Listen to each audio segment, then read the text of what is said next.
kulanti wanaagsan dhegaystayaal idil ahaantiinba ku soo dhowaada qaybtii saddexaad ee sheekadii filan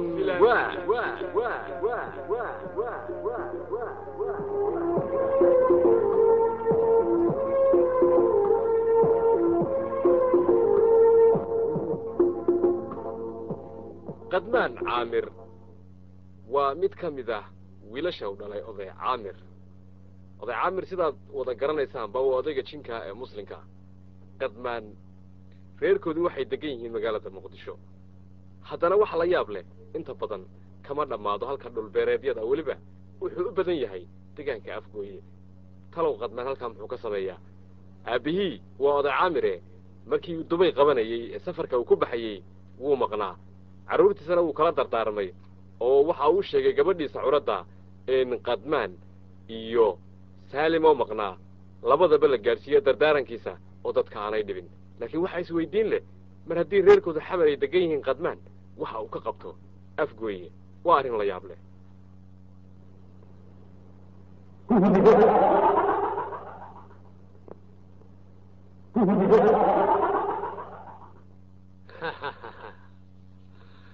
afgooy maan dii karaa afgooy beerahan iyo tacabkaan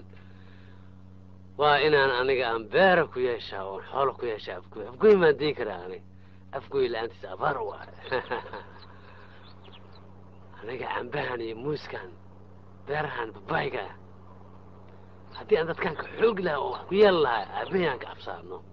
aabbahay us waxaa waaye dadkan dhaafa dhibin aniga waxaa waaye beeraha inaan wax ku yeesho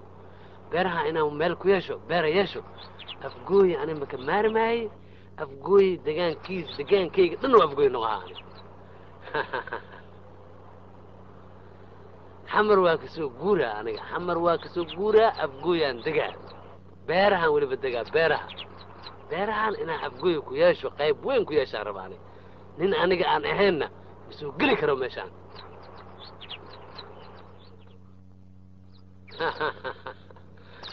afgooy horta guri waa ku leehay moogta laakiin si toos inaan beeraha usoo dhex dego oon beerahaanoo dhan ba aniga aan madax ka noqdo ujeedkayga horta uu yahay taas waatan qorshaha iigu jirto arrintaasna haddaan u nabagelayaa waana wax aan wax ka qabanayo waa yaab la yaabkii oday caamir wuxuu ku maqan yahay dubay oo safar ayuu aaday ilmo caamir shan ayay ahaayeen qadmaan waa kan go'aansaday afgooye inuu usoo guuro beeraha wax ku yeesho naciimana waxaanay ka dhammaan jirin oo had iyo gooraale ay tegi jirtay kulliyadda la foole halkaasoo habeenkii ardaydu ay isugu iman jireen dhowr habeen ayay naciimi ku soo lugooday meeshii ardaydu ay isugu iman jireen oo maxay ka soo doontay la garan maayo waxaase la filayaa in mid ka mid a ardayda damac uu ka galay ilaa iyo muddo bilah halkaa la isuguma iman naciime aabbaheed intaanu dubay qaban waxa uu kula dardaarmay inuu maqlay xog sira oo sheegaysay in ay la foolo qabato waase la ogaa way ku dafirtay wallahi waa yaab anigu ma daayo la foole aaditaankiisa oo ma aan arko inankaan jeclaa oo haddaba farxaan aniga unbaa jecele imaba ogaba isagu anigana dardaarankii aabbahay wuxuu ahaa la foole baa tagtaa anigana waan ku dafirayo waxaan idhi maba tagaba laakiin waxaan u malaynayaaba anoo maqan inuu aabbahay yimaado oo abudabay uu ka imaado anoo la foole soo jiraba mar kasta waan kusoo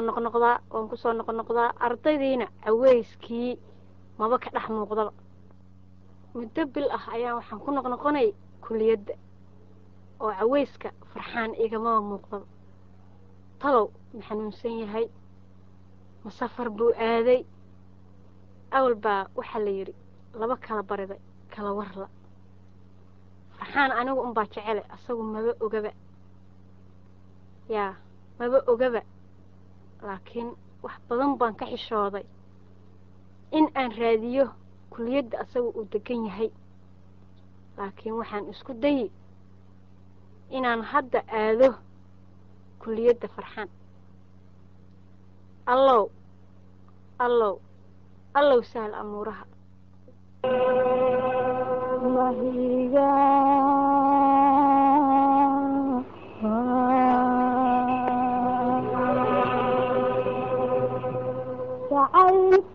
sacaylfaan dexni quraya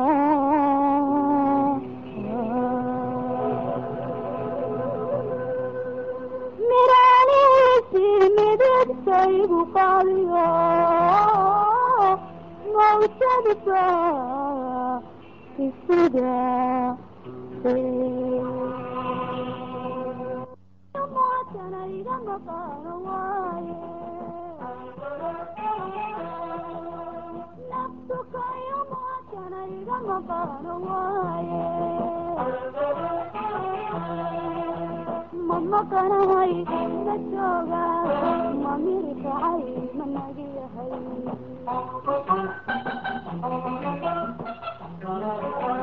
ma maqanahay ma jooga ma mirkacay ma nagiyahay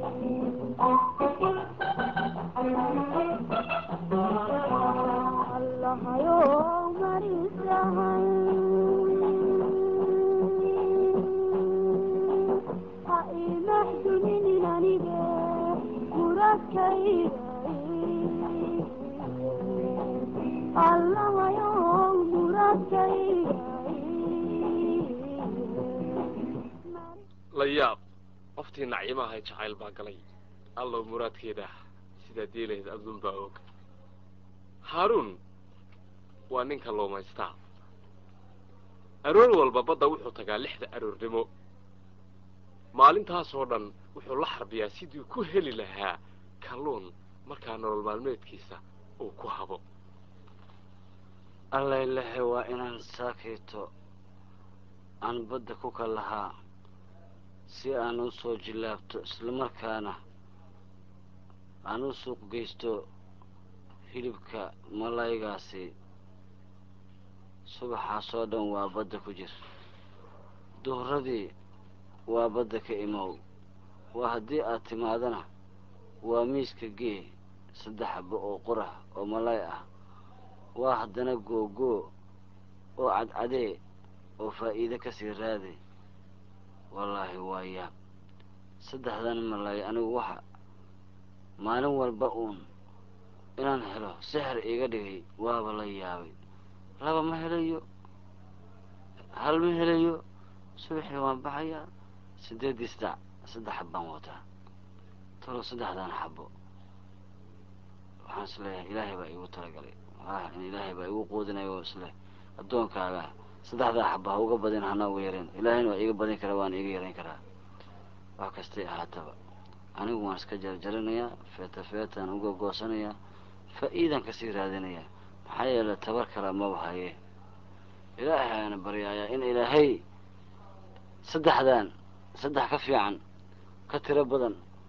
ka xoolo badan in ilaahay isiiyo oo baddaas nimco badan oo barakaysan ilaahay isiiyo. kuwa haystana ilaahow ayagana u siiyaadi, annagana kuwa ayaga ka badan ilaahay u isiiyo rabbi raxmaanow.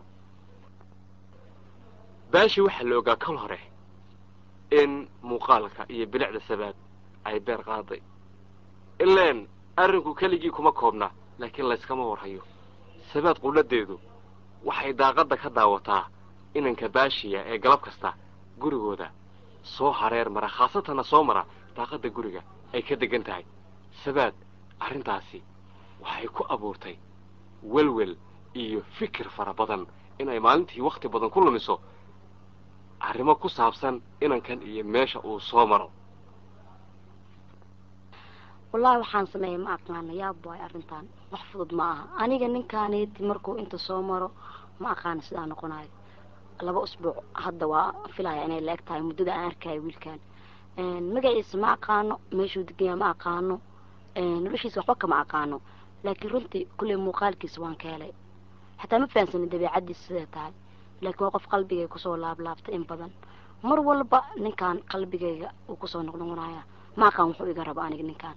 markaan seexa isdhaho waan soo xasuusanayaa markaan keligay joogo waan soo xasuusanaya markaan cuntada cunayo sidoo kale ma aqaano waxaan umalayaa ninkaa inaan ka helay aniga wallaahi bilaa way dhib badan tahay qof aad dabeecadiisa aqoon oo magaciisa aqoon sida wax u fahansiiso ama aad jaceylka hataa u sheegato ma aha runtii arrin sahlan ma aha arrin lagu degdegi karo sababtoo ani wax badan kamama aqaanaba qofkaas si kastoo ahaataba laakiin ninkaan nin aan diin kara ma aha waa qof aan ka helay galab walba 9 saac ilaa 10 saac wuxuu soo maraa gurigeyga daaqadiisa weli meesha ku beegan qolkayga laakiin midaa jirto keligay horta yaan fududahayn ninkaan naftirkiisa isagaba ma liito sababtoo ah markuu soo baxaayo uu kor ka soo baxaayo jidka wuu socod boobsiinaya ma aqaan meel buu ku cararaa galabtii markuu cabaar socdo daaqada usoo dhawaadana socodka wuu tartiibiyaa mararka qaar waxaaba dhacda inuu iska istaaga uu cabaar taagnaado keligiis marka waxbaa jira kulley ninkaan waa laga yaabaa asi naftirkiisa sida aniga u jeclaado inuu i jeclaado wuunay arkaa waa hubaal inuu arko sababtoo ah daaqada markuu maraayo hadduu wax jecleen muxuu socodka u gaabiyaa kulley si kastoo ahaataba waxaa ilaahay ka baryayaa aniga isaga qalbigeena inuu ilaahay isku soo duwo oo labada qofood oo isjeclaado oo iska hela nololna isla gaara aan noqono ani isaga taasaan ilaahay ka baryaya wax kale intuu sheega ma aqaan miskiin qoftii sabaad ahay jacayl baa galay waxaa la odhan jiray bidaari sibiq bay kugu gashaa waa tano isla hadlaysa keligeed faraha taagtaagaysa inaanay seexan sheegtay in aanay habeenkii hooyeen sheegtay xilligay cunayso saxanka dhexdiisa inankan daaqadda soo maray inay ka aragto waa tan tilmaantay laakiin nafteeda waxay ku qancisay inankan laftigiisu in marka uu gurigooda ku soo dhow yahay saanta isagoo awal boobsiinayay markan uu saanta soo gaabiyo oo qoonyaro socdo mararka qaarkoodna gurigooda uu dhinac istaago waxaa aqalka soo galay sabaadoo isla hadlaysa ismahaan waxa ay saaxiib lilaahi yihiin sabaad gabadha la yidhaahdo nafta ayuunbaa u dhaxaysa ismahaan markay soo gashay waxay aragtay sabaadoo isla hadlaysa way istaagtay horayse kalamay hadal oo waxay sugtay bal gabadha waxa ku dhacay dhibka jira inay wax ka yaro dareento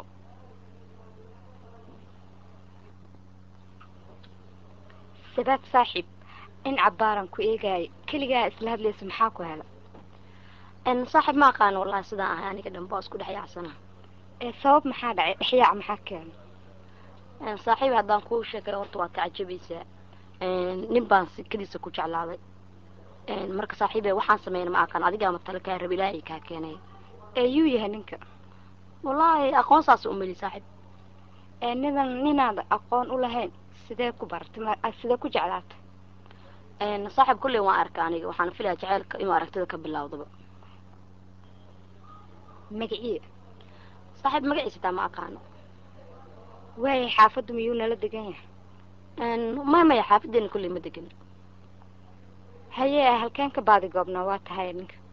saaxiib wallahi ninkaa meeluu degan yahay ma aqaano magaciisa ma aqaano wuxuu yahay ma aqaano laakiin waxaan sheegi karaa kulli inaan jeclahay aniga isaga ood aragtay bis waan arkay waana jeclaada waan ka helay waa tahay maxaan sameynaa walaal marka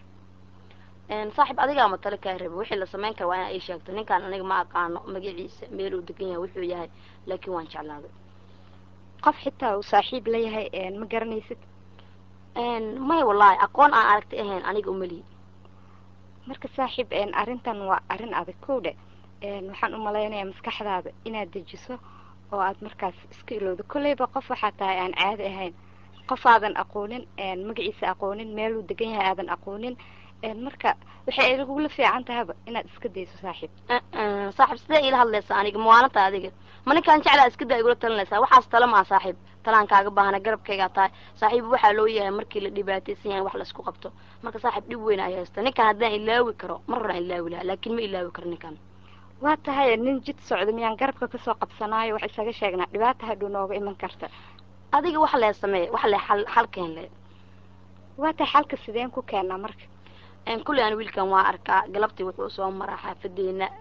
gurigeyga qolka weliba qolkaan seexdo daaqadiisuu maraa dhinaciisa runtii aniga horta waxaan ogahay inaan jeclahay laakiin isaga naftirkiisa saaxiib inuu iga liito ma umalaynaa sababtoo ah mararka qaar socodka wuu hakiyaa markuu daaqadeeda soo gaara marmar gurigeena dhinaciisu istaagaa marka naftirkeyga waan shakisanahay mana hubo laakiin waxaan umalaynaya ninkaas asiga naftirkiisa sidaa aniga ahay inuu isagana yahay niyadaada la amay tahay saaxiib maya saaxiib qof weyn waxaa dareemi karaa no waa tahay saacadaha uu soo maray iyo xilliyadaas mataqaanaa aan sugne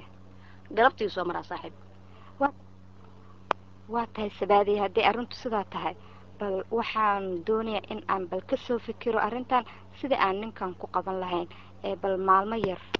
ii kaadi saaxiib waayo waxba kama qabo laakiin maalmo way badan tahay hal maalin aan jaan isku siinaa saaxiibtaya tahay waana ogaa inaad dhibkayga dareemi karto waxna ay la qaban karto waa tahay waan dadaalayaa saaxiib waaya baay gabadhiisa baad ahayd jacayl indhala oo dhagala ku dhacay waayo ninkay jeclaatay meeshuu degan yahay ma taqaano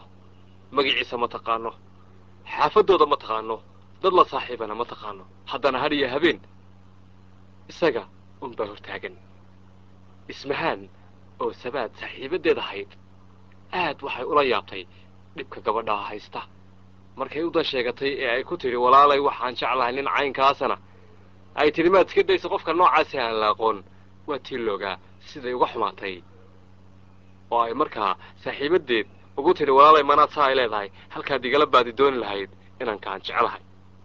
ismahan arrintaasi walwal weyn iyo walaacayay ku abuurtay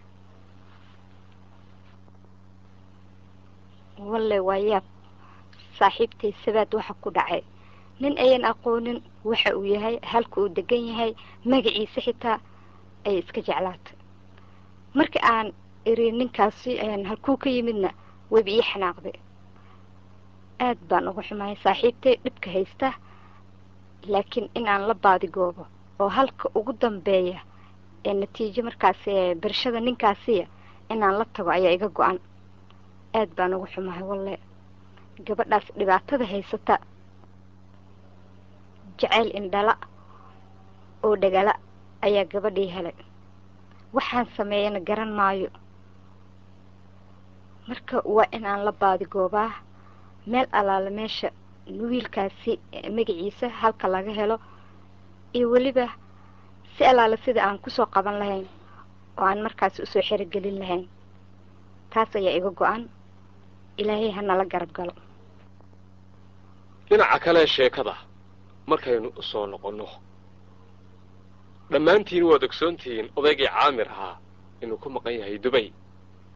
laakiin carruurtiisii shanta ahaa ee uu la dardaarmay ee uu yidhi waryaada xaafadda ayaan laga kala tegin ee ha la joogo oo dadka dhibka ha laga daayo kollay way joogaan laakiin waxa ay faliba way falayaan layli waa curadda oda caamir waxay jeceshahay haddaba layli sida laga dareemayo nin isagu kalluumaystaa waa nin la yidhaah haaruun aroorwaba ninkaasi wuxuu tagaa badda 6 aroornimo waxaanu ka soo baxaa 2 duhurnimo layli xilliga uu badda ku jirana way kula jirtaa markuu ka soo baxana way kala soo baxdaa kawaanka markuu yimaadana dabcan kama agfoga balse ma jirto cid awood u leh in ay aragto waa maalinimo jimca layla caamir badda marka hoos loo soo raaco dhinaca xeebta ayay ku dabaalanaysaa meel geesa waxaanad moodaa inay keligeed isla hadlayso oo faraha ayay taagtaagaysaa afkana way nuuxnuuxinaysaa talow maxaa jira aniga waxaan ahay gabar jin ah waxaan jecelahay nin insi ah ninku waa kalluumaysato subax walba waxa uu ursaa ka tagaa badda aniga badda ayaan dhinac kala joogaa waan arkayaa laakiin isaga ima arkayo waa yaab waxaan ka baqanayaa haddii aan idhaahdo anigoo gabar jin ah ayaan ku jecelahay inuu boodo laakiin maxaan u dhibi karaa muslim baan isla nahay jinni muslim iyo insi muslimnaan isla nahay waxba arrintiisan igu dheeraanin waan u sheegayaa haddii uu arrintaas iga yeelo subax walba maqaaladiisa waan soo buuxinayaa malaay waaweyn iyo maaragtay waxyaabaha qaaliga ah oo dhan ayaan uga soo buuxinayaa hadda waad aragtaa 3 xabo 2 xaba u soo gasho 2daas iyo 3daa xataa maaragtay anigaa ku caawiya mararka qaar xataa waxaan ka celiyaa malaayo waaweyn oo xataa inuu gadiyaba ay ku dhowdahay doontiisa laakiin waxaan suubinayaa waan u sheegayaa haddii uu uga yeelo si wanaagsan ayuu taajir u noqonayaa muddo dhow maxaa yeelay aniga awood baan u leeyahay arrintaas waan u sheegayaa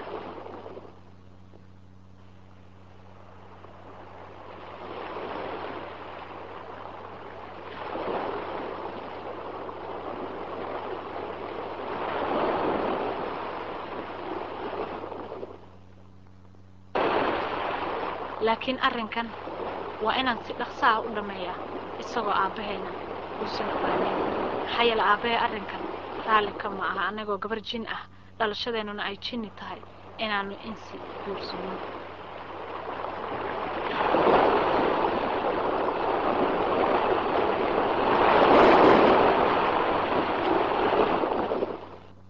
aways waxa uu gadaa dukaan aad u weyn oo camiran oo lagu iibiyo macmacaanka sida xalwadda toortaha aroosyada iyo waxyaabo fara badan oo macmacaankiya dhinaca dukaankaasi waxa uu ka yahay oo lagu iibiyaa qalabka dumarka sida matalan duruucda googaradaha dharka kale garbasaarada kuwii shakamta la odhan jiray waxyaabihii la isku udgunayay adigu xaajaadka dumarka ayaa dukaankaa lagu iibiyaa waa dukaan aad u weyn oo camiran kiila xalwa rabaa la isaaro kiila xalwa aniga suga baadin siya yaa hormariya yaa sara hay baa kiila xawla waa tan qaada kiila xalwi cabirana kiila xawla habay magaca horta ku abare kiila xawla war horta warka iska daaya iyo cabir horta maya baatan kaas iska caadiga ku abara laakiin magaca isiina magacaygi xalwad ma isku xiran hadana maya barashada waxba qaali ay mogtaa walaal seebaadiya waaye horta iyo cabir markaas kadib waa ku sheegay saas miya baatan بسم الله وين بدنا كم ساس وين حلوين كيلو نعم ولا ده 5 كيلو حبل وين ولا لي مقع ما يسيس لي وحتى ما انا ماسك ابري عنب على دهم عنب يلا يلا يا عنب حدا ما هي مقع وايد يقبل واي جاو جاو الله عنوي لا اله الا الله عنوي عنب الله انا دكتين كل عنوي ايش على قبر يا أنا بقوي هذا الدكان كم حرق بسوي ما أحرم أذكر ما أسمع دافانه وأنا هذه عنب مال الله ما هو قدوبيسه إيه ما هي قليسه وأنا أقعد أنا أسلوت ما بدأ فكر به يا والله بالله إيش على قبر حول سيدة تري وحن أبرم أو كيلو ماسي لو كيلو ماسي 5 كيلو ماسي ورقلبي أنا بيقتل يا قلبي لا إله إلا الله عنوي baashe jaamac waxa qalbigiisa degay jacaylka uu u qaaday gabadha uu daaqada ka halacsaday guriga ay gabadhaasi degan tahay waa marinkiisa markuu kubadda u socdo iyo markuu ka imanayo baashe sinaba waxa qalbigiisa uga dhammaan la gabadha uu daaqada ka halacsaday ee jacaylka daran oo u qaaday si aan yeelo maaqan habeen iyo maalin humaageeda ay hortaagan abooyow maxaan sameeyaa naf jacayl haleelay hulwaay mayse oo anigay bay haysaaba haddaan magaceeda xataa heli lahaa meelaan u maro ma aan waayin magaceedii ma hayo muuqeeda un baan hayaa alla murug badanaa waa wax dhibaato badan si aan waxyeelo maaqan maskaxdayda oo dhan ayaday ku mashquulsan tahay wadnahayguna ayaduu u garaacmayaa indhahayguna daaqadii bay ku sii jeedaan maxaan sameeyaa gabadhaas waa inaanan ka harin nafsadayda walaahow bay ku abuurtay ilaa aan ka helana agta u dhigi maayo waa inaan helaa gabadhaas haddaanan helin caafimaad inuu jiro u malayn maayo naf jacayl haleelay holwaay mayse hadimada allayaan la kaashadaa gabadhan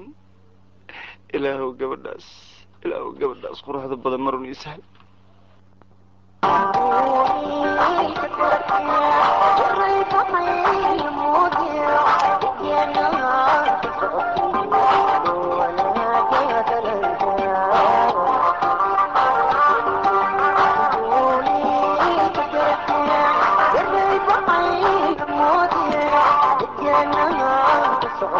ولا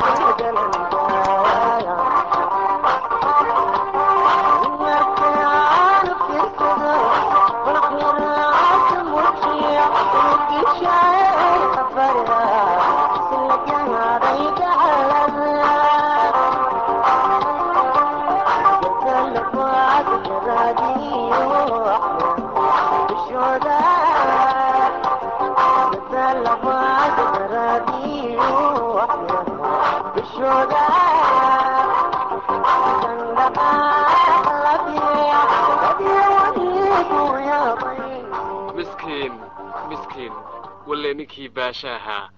gabadhii beri dhowey daaqadda uu ka halacsaday ayay kaga dhigtay